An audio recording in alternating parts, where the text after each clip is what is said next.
Assalamualaikum warahmatullahi wabarakatuh. Selamat pagi anak-anak.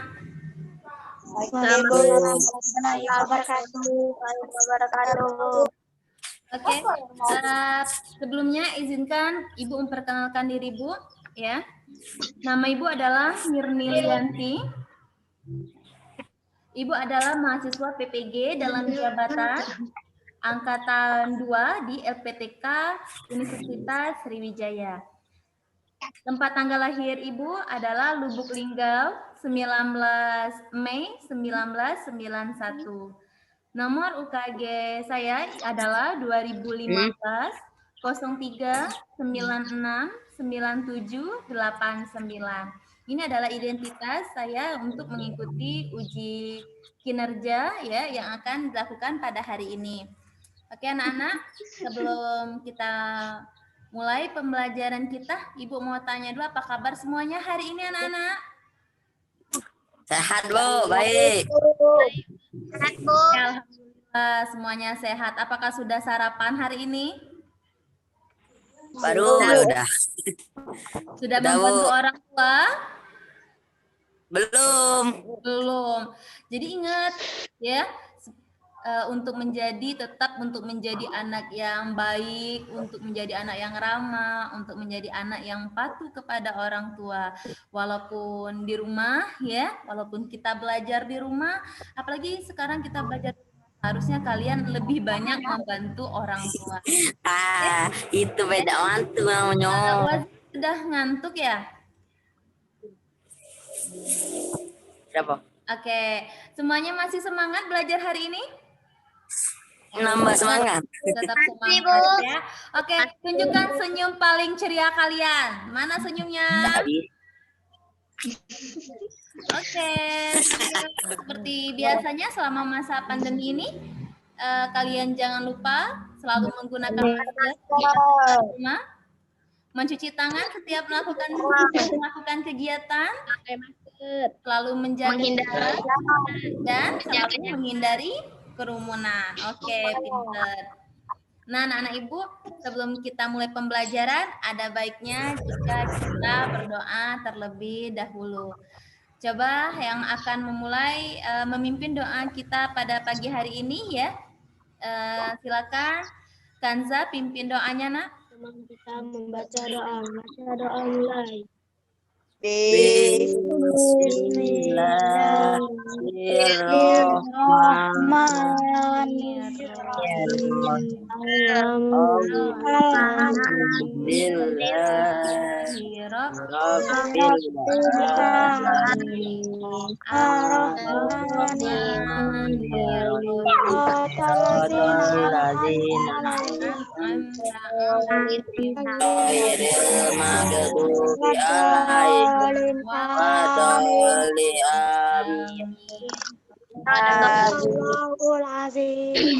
Terima kasih Kanza yang sudah memimpin doanya hari ini. Nah, Ibu akan absen dulu ya. Kevin, Hadir Bu. Nadia, Hadir Bu. Kanza, Hadir Bu. Erli, Hadir Bu. Obama, Hadir Bu. Zaki, Hadir Bu. Cika, Hadir Bu. Wazil, Hadir Bu. Tio, Hadir Bu. Arlandi, Hadir Bu. Kanza. Hadir Bu. Hari ini kita akan belajar mengenai tema 5, yaitu tema wirausaha. Di subtema 1 yaitu kerja keras berbuah kesuksesan pada pembelajaran 1. Di mana mata pembelajaran kita, muatan pembelajaran yang akan kita lakukan hari ini yaitu IPA dan Bahasa Indonesia ya. Nah, anak-anak Ibu, sebelum kita memulai pembelajaran kita ya, kita akan melihat apa sih tujuan pembelajaran kita pada hari ini. Yang pertama ya, tujuan pembelajaran kita yang pertama yaitu nanti kita akan menyaksikan video. Dari sana anak-anak harus mampu menganalisis sifat-sifat magnet secara tepat. Kemudian yang kedua, melalui video eksperimen tersebut, anak-anak harus mampu menyusun laporan hasil percobaan tentang sifat-sifat magnet secara terperinci. Yang ketiga, nanti kita akan belajar mengenai petunjuk pengisian formulir. Nah, dari sana anak-anak harus mampu menganalisis komponen, tujuan, dan manfaat dari teks form petunjuk pada pengisian formulir dalam kehidupan sehari-hari secara benar. Dan yang keempat, nanti anak-anak harus mampu dan menyajikan formulir yang sudah kalian isi, ya. Nah, tentang apa sih yang kalian pelajari pada materi sebelumnya? Tentang peran Indonesia di bidang ekonomi, bidang budaya, Oke, bidang benar sosial. sekali. Jadi sudah kita pelajari kemarin yaitu bagaimana kerjasama, ya, bidang-bidang apa saja kerjasama Indonesia dengan negara-negara ASEAN. Nah, pada teks yang sudah kita baca kemarin itu yaitu adanya pameran negara-negara ASEAN, di mana seluruh anggota negara ASEAN melakukan pameran menunjukkan seni budaya negara mereka di pameran tersebut.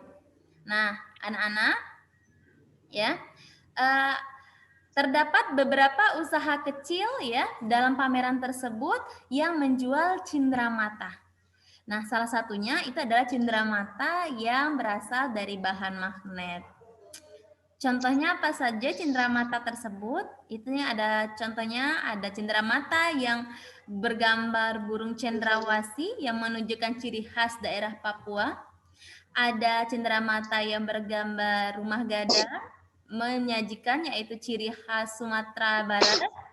Ada Monas dari Jakarta, ada wayang dari Jawa, kemudian ada benda-benda lucu seperti kapal dan binatang-binatang yang lucu seperti monyet.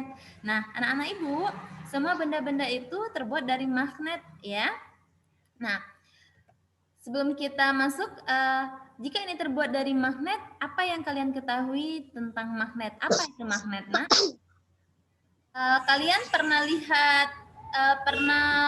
lihat magnet di rumah? Pernah, Bu. Pernah, Bu. Di mana coba?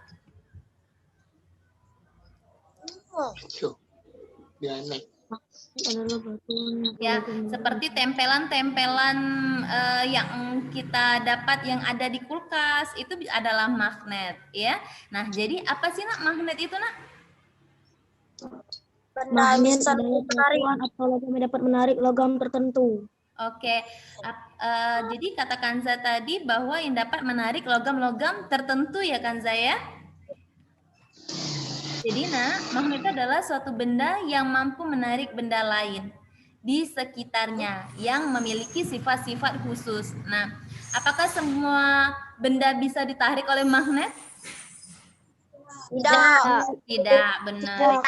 Jadi ada benda-benda tertentu yang bisa ditarik oleh magnet. Nah, benda-benda apa saja sih? Nah, benda-benda itu tergantung dari bahan-bahan yang terdapat di dalam benda-benda itu.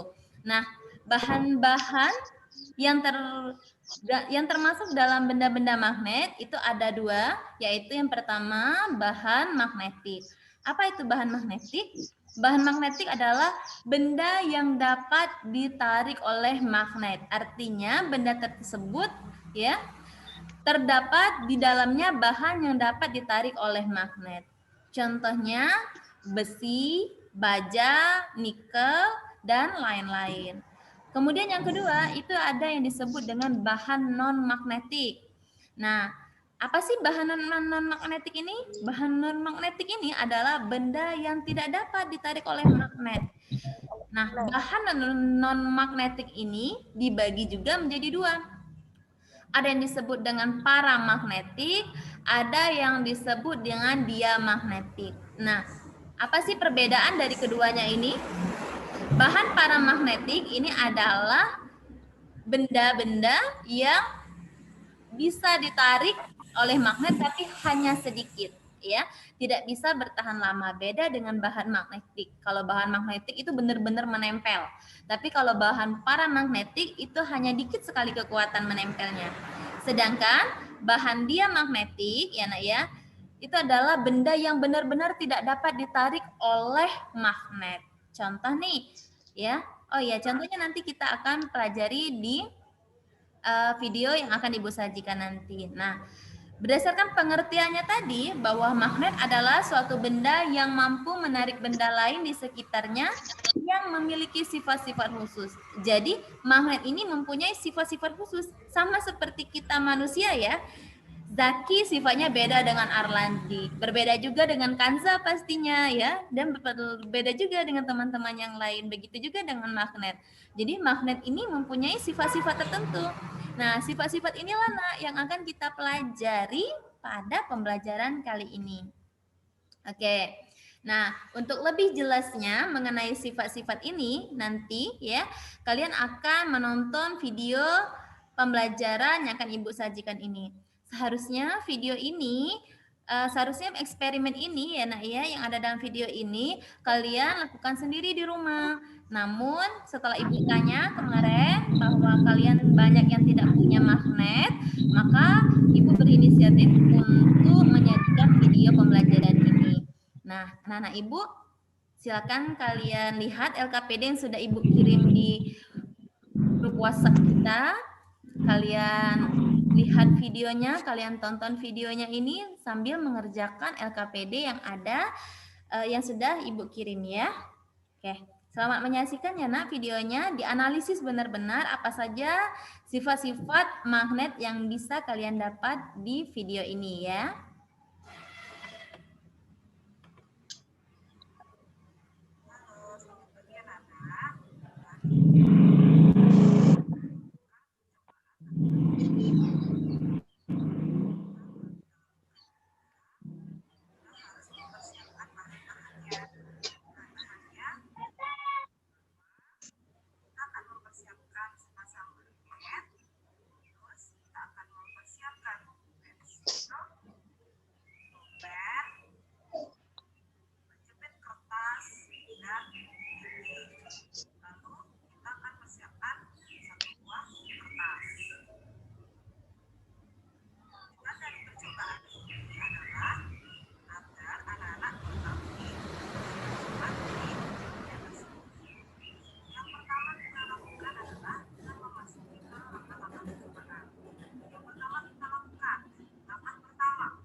Tapi dia setting dari mana? Nih.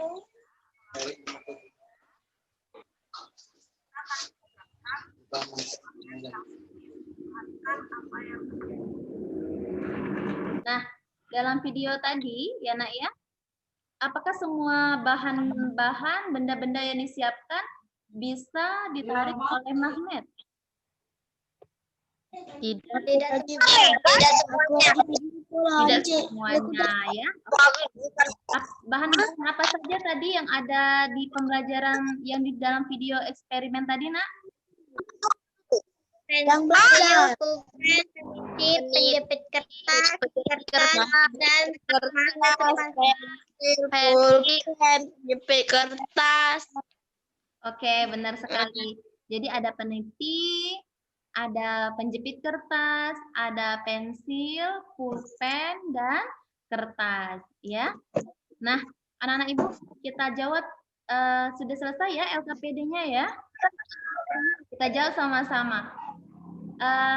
Peniti tadi kalau peniti tertarik atau tidak tertarik, Nak? Tertarik. Berarti kalau tertarik, jenis bahannya bahan apa coba? Magnetik, benar. Yang kedua, penjepit kertas. Penjepit kertas tertarik atau tidak tertarik? Tertarik. Benar sekali. Kalau tertarik berarti jenis bahannya Magnetik. Ketiga, pensil. Pensil tertarik atau tidak tertarik oleh magnet? Tidak. Tidak. Kalau tidak, berarti jenis bahannya apa coba? Bahan non-magnetik. Non-magnetik, benar sekali. Pulpen tertarik atau tidak tadi? Tidak. Tertarik. Berarti jenis bahannya magnetik. Yang kelima ada kertas tadi. Kertas tertarik atau tidak tertarik oleh magnet? Tidak. Berarti jenis bahannya adalah Non-magnetik. non-magnetik. Benar ya. Jadi tidak semua benda yang disiapkan tadi tertarik oleh magnet ya. Nah, di situ ada termasuk juga tergantung dari bahan dari benda-benda itu sendiri.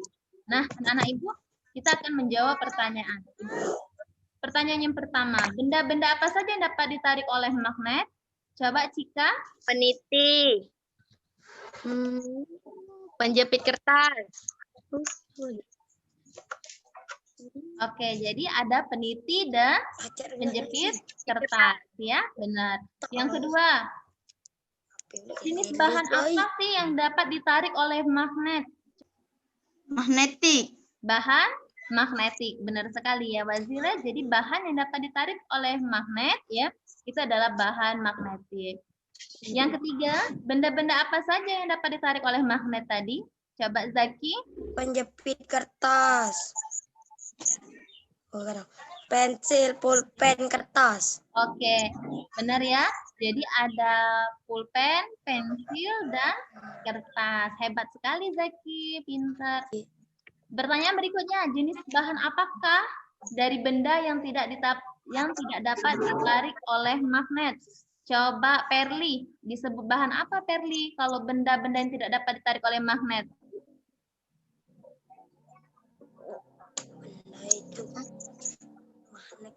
Itu bahan magnetik. Bahan apa Perli? Kertas, Bahan pensil, pulpen. Oke, benar. Itu adalah benda-bendanya. Benda-benda yang tidak dapat ditarik oleh magnet ya, Perli ya. Nah, bahan tersebut disebut dengan bahan apa? Benda-benda tersebut disebut dengan bahan apa, Perli? Magnetik. Bahan magnetik. Oke, bagaimana? Coba Zaki, benar atau salah, Nak? Salah. Salah. Kalau salah, yang benernya apa, Zaki? Non-magnetik. Iya, benar. Sip, pinter Zaki ya. Jadi Perli, pulpen, pensil, kertas yang tidak dapat ditarik oleh magnet disebut dengan bahan non-magnetik, ya. Oke, Perli, masih ingat bahan apa tadi, Perli? Pensil, pulpen, kertas. Oke, disebut dengan bahan non-magnetik, ya. Yang berikutnya, apa yang terjadi jika dua kutub magnet yang sejenis didekatkan? Jika didekatkan dua kutub yang sejenis, maka dapat terjadi gaya tolak-menolak. Gaya tolak-menolak, benar ya. Jadi kalau dua buah magnet didekatkan ya, dan kutub yang didekatkan itu adalah sejenis ya, artinya dia akan melakukan tolak-menolak. Seperti ya, yang Kanza kejelaskan tadi bahwa kutub magnet itu ada dua, utara dan selatan. Jika utara dengan utara didekatkan, maka akan terjadi tolak menolak. Oke, pintar sekali Kanza ya. Yang berikutnya, apa yang terjadi di dalam video tadi jika dua kutub magnet yang tidak sejenis didekatkan? Tio? Saling tarik menarik. Saling tarik menarik. Oke, Menarik. benar ya. Jadi jika satu pasang magnet, maksud itu satu pasang magnet yang didekatkan dan kutub-kutub yang didekatkan itu adalah kutub-kutub yang tidak sejenis, ya. Misal kutub utara didekatkan dengan kutub selatan, maka yang terjadi adalah gaya tarik menarik. Itu benar sekali. Nah, oke. Ini ya, tadi berdasarkan tujuan pembelajaran kita juga bahwa kita akan melakukan akan menyusun sebuah laporan dari percobaan tadi. Nah, dari percobaan tadi ya Nak ya, apa sih tujuan kita melakukan percobaan pada video pembelajaran tadi? Untuk mengetahui sifat-sifat magnet. Sip, benar Kanza. Jadi tujuannya adalah untuk mengetahui sifat-sifat magnet. Kemudian alat dan bahan. Apa saja alat dan bahan yang ada pada video tadi? Sepasang magnet. Pensil, pulpen, penjepit, kertas. Oke. Berarti sudah memperhatikan semuanya ya. Jadi tadi di situ ada sepasang magnet, peniti, penjepit kertas, pensil, pulpen, dan kertas. Oke. Nah, langkah-langkahnya siapa tadi yang bisa menjawab? Bagaimana sih langkah-langkah dari video tadi? Apa yang dilakukannya pertama tadi? Mendekatkan magnet Mendekatkan pensil. Magnet didekatkan Dengan dengan magnet. pensil. Oke, kemudian yang kedua, magnet didekatkan dengan pulpen. nah, yang ketiga, Magnet didekatkan dengan peniti. yang keempat apa tadi? Magnet didekatkan dengan kertas. Oke, kemudian yang keenam, Magnet didekatkan Magnet dengan didekatkan dengan kertas. kertas. oke. Kertas. Jadi hasil percobaannya tadi, ya, apa hasil percobaan yang sudah kalian lihat di dalam video pembelajaran tadi? Coba. Apa yang terjadi saat magnet didekatkan dengan pensil? Tidak tertarik. Tidak tertarik. Tidak menempel. Bagaimana jika magnet didekatkan dengan magnet yang lain yang kutubnya sama? Saling tolak. Saling tolak. Saling tolak menolak. Oke, hebat sekali ya. Oke, apa kesimpulan yang kita dapatkan dalam percobaan tadi?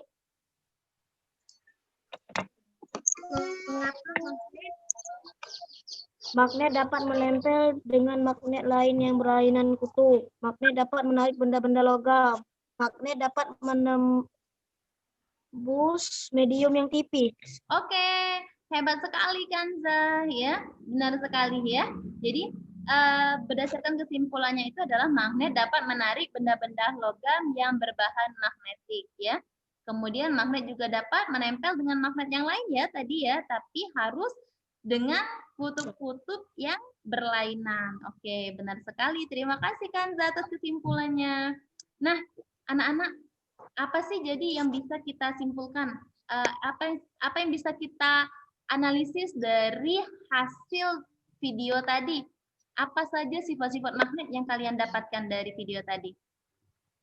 Memiliki gaya tarik, memiliki dua buah kutub, yaitu kutub utara dan kutub selatan. Kutub senama tolak-menolak, kutub tidak senama tarik-menarik. Memiliki gaya yang dapat menembus benda tertentu. Magnet dapat menarik benda-benda tertentu. Oke, wah pintar sekali Kanza. Nah, bagaimana yang lain ini ya? Jadi sifat-sifat magnet itu yang pertama yaitu memiliki gaya tarik ya. Jadi sifat yang pertama ingat ya, itu memiliki gaya tarik. Yang kedua, bahwa magnet memiliki dua kutub. Kutub apa coba tadi? Kutub utara dan kutub selatan. Oke, kutub utara dan kutub selatan. Nah, jika kutub-kutub yang sama didekatkan akan tolak menolak, itu sifat yang ketiga. Sifat yang keempat, kutub yang berbeda ya, jika didekatkan akan tarik menarik. Nah, yang kelima, magnet ya, Magnet dapat menarik benda-benda tertentu. benda-benda tertentu. Oke, benar sekali. Lanjut ya. Ya, Bu. Nah, itu adalah pembelajaran IPA. Oke, kita akan ke pembelajaran bahasa Indonesia. Anak-anak, nah seperti yang kita bicarakan sebelumnya tadi, ya, bahwa tahukah kamu bahwa pameran di negara-negara ASEAN dibuka kesempatan untuk bergabung dengan klub sahabat pena. Nah, untuk menjadi anggota tersebut, kamu harus ngisi formulir pendaftaran.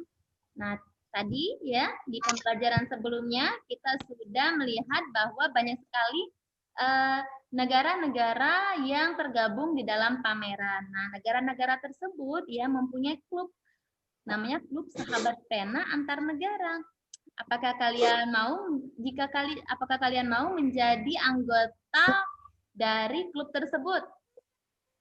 Mau, Bu. Mau ya, jika ada tawaran pasti Mau. ya, benar. Nah, Mau. kalau mau kalian harus mengisi formulir pendaftaran.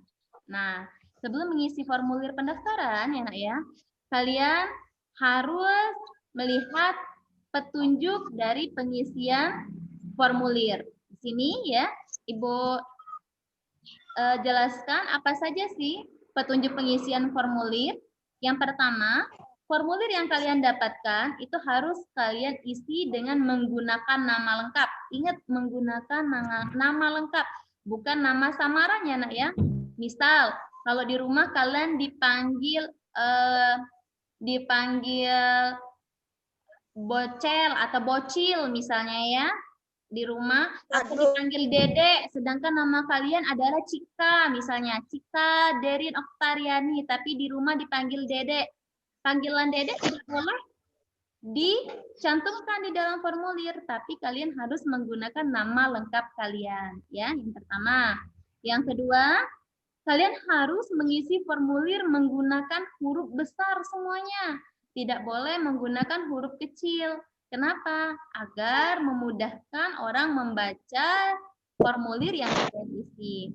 Yang ketiga, tulislah alamat rumah secara lengkap dengan mencantumkan kode posnya. Ya. Yang keempat, tulis juga alamat sekolah kalian agar lebih jelas lagi menggunakan kode pos juga. Yang kelima, tulislah tujuan mengikuti klub. Jadi, kenapa, alasannya apa yang kalian inginkan ya dari mengikuti klub tersebut. Ya, nah ya, jadi kalian harus menuliskan tujuan mengikuti klub. Yang keenam, setelah selesai, tanda tangani disertai dengan nama lengkap. Oke, ya. Nah, anak-anak sampai di sini, apakah ada yang mau bertanya tentang petunjuk pengisian formulir klub sahabat pena ASEAN? Tidak ya? Oke, kalau tidak, Ibu sudah kirim ya tugas di grup WhatsApp kita. Di sana anak-anak harus mengisi klub sahabat pena situasi negara ASEAN. Oke ya? Nah, apakah semuanya sudah mengisi formulirnya? Sudah, Bu. Belum. Udah, Bu. Oke, pintar. Kita akan jawab pertanyaan. Kita akan menjawab pertanyaan tentang formulir petunjuk pengisian formulir ya. Oke, pertanyaannya pertama, mengapa dibutuhkan petunjuk untuk mengisi formulir? Sebagai petunjuk pengisian formulir bagi si pengisi formulir. Ya, oke. Jadi jawabannya adalah sebagai petunjuk untuk mengisi formulir bagi si pengisi formulir. Bagaimana sih contohnya? Seperti ini. seandainya Kevin mau mengisi formulir agar jelas, maka ada petunjuk pengisian formulir. Maka dikatakan tadi, jadi mengapa diperlukan petunjuk untuk mengisi formulir? Nah, jadi petunjuk itu digunakan untuk menjadi petunjuk dalam pengisian formulir bagi orang yang akan mengisi formulir tersebut, ya. Oke, yang kedua, apa saja informasi penting yang perlu dituliskan di formulir pendaftaran tersebut? Coba Idun. Coba Nadia, apa Nadia? Apa saja informasi penting yang perlu dituliskan di formulir pendaftaran, Nadia? Nama, alamat, nomor telepon, nama sekolah, kode pos. Oke, benar ya. Jadi yang perlu kali kita tulis itu adalah identitas kita ya. Jadi kita harus menuliskan identitas diri kita ya, Nak ya, seperti nama, terus alamat, tempat tanggal lahir kita, terus alamat rumah, alamat sekolah, bahkan sampai ada formulir pendaftaran yang memasukkan nama orang tua. Nah, jadi informasi apa saja yang penting itu tadi, yaitu identitas diri ya Nak ya. Menuliskan tujuan, mengikuti kegiatan atau organisasi dan mencantumkan tanda tangan itu juga merupakan informasi penting yang harus dituliskan di formulir pendaftaran. Oke, sip, benar ya. Bagus Nadia. Pertanyaan yang ketiga. Ibu mau dengar suaranya Obama. Obama, mengapa alamat harus ditulis secara lengkap, Obama? Agar alamat mudah ditemukan. Tahu dari mana? Tidak. Agar alamat mudah ditemukan, Bu. Iya, benar sekali. Agar alamat kita mudah ditemukan, ya. Jadi kita harus menulis secara lengkap. Contohnya seperti ini. Kalau kita hanya menulis alamat desa Talambulang, tapi tidak ditulis di mana di desa Talambulangnya, karena di desa Talambulang itu kan ada yang dusun 1, dusun 2, ada yang namanya Talang Jepit, ada yang namanya Simpang. Kalau kita punya RT, kita bisa menuliskan RT berapa, di mana tempat tinggal kita. Jadi harus ditulis secara lengkap agar alamat kita mudah ditemukan ya. Jadi tujuannya agar alamat kita mudah ditemukan. Oke? Coba Pio, apa yang terjadi Pio jika alamat tidak lengkap? Kita tidak menulis alamat kita dengan tidak lengkap. Apa yang terjadi? Ada yang bisa bantu jawab? Aku. Coba, ayo coba. Oh, Zaki. Sip. Apa, Ki?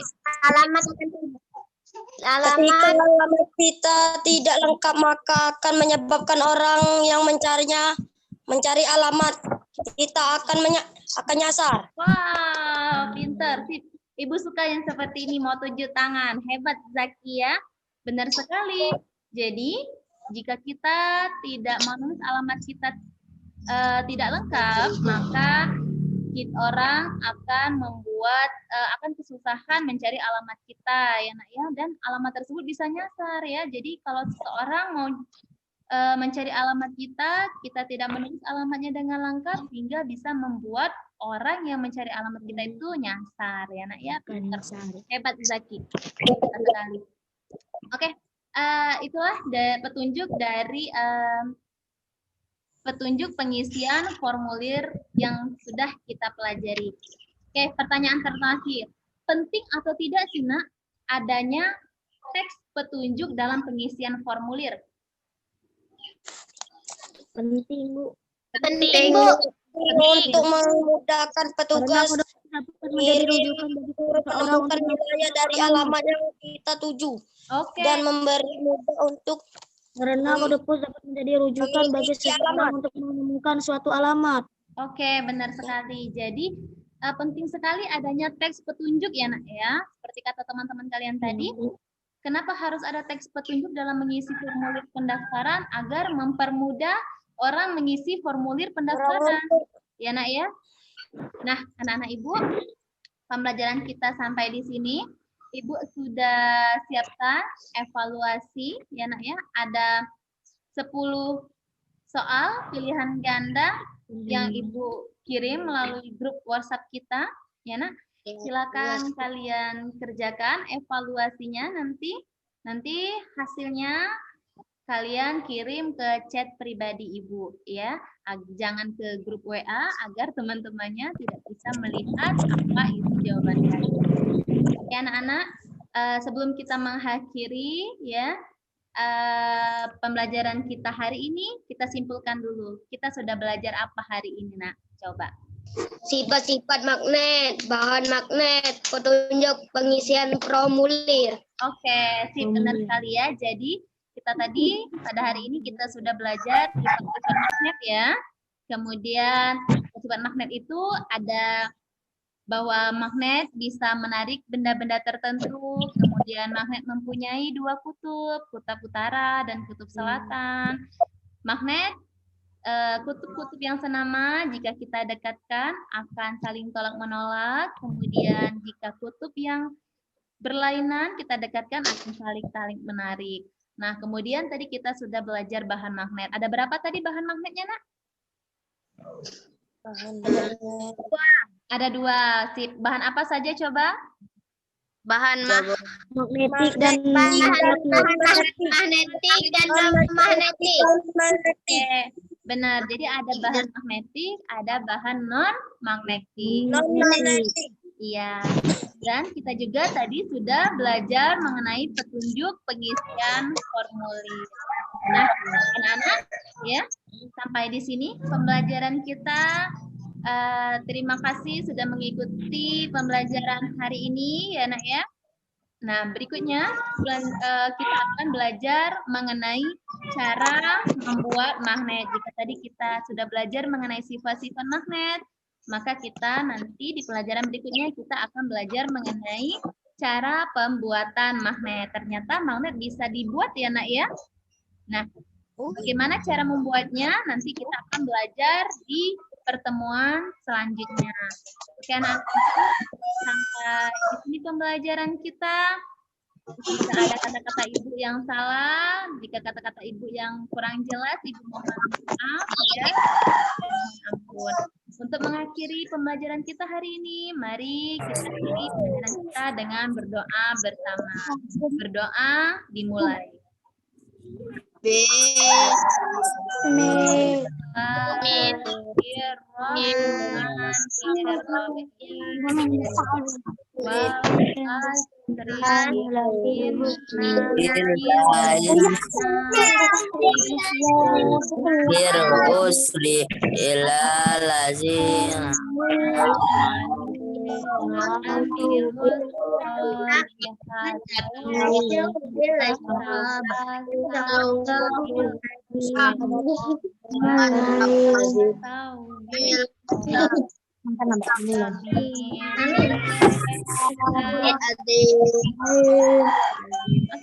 anak-anak tetap semangat ya, tetap semangat belajarnya, tetap semangat membantu orang tua, dan ingat kata Ibu tadi tetap jaga kesehatan, jangan lupa makan makanan yang sehat, minum susu, ya, dan jangan tidur terlalu malam.